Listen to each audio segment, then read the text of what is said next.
Prema rečima v.d. direktorke Instituta za onkologiju dr. Nataše Prvolović-Bunović, među prvim potezima koje će preduzeti je svakako bolje upoznavanje sa kolegama koji su mlađe i koje su raspoređene po odeljenjima poput hirurgije, ginekologije i anestezije.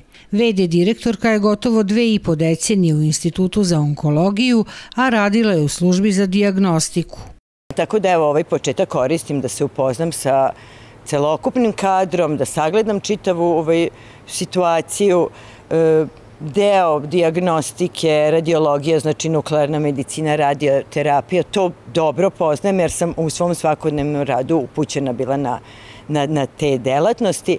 Tako da, eto, sagledava se situacija i neki prvi plan, a već smo počeli nešto oko toga, je da realizujemo da se mlade kolege edukuju posebno na nekim dodatno uz ovu redovnu edukaciju na nekim regionalnim klinikama, da odu da vide kako drugi ljudi u drugom sistemu rade sličan, odnosno isti posao, da preuzmu neko njihovo znanje i iskustvo, pa da vidimo šta i u tom delu možemo poraditi kada je Institut za onkologiju Vojvodine u pitanju. Sa otvaranjem Kamenice 3 zadovoljeni su standardi savremene medicine, kaže Prvolović-Bunović, uz konstataciju da institut čine posvećeni profesionalci. Nakon operacije bilo na našem institutu ili u drugim bolnicama po Vojvodini, kada je onkologija u pitanju, svi pacijenti moraju da prođu onkološku komisiju našeg instituta i komisiju čine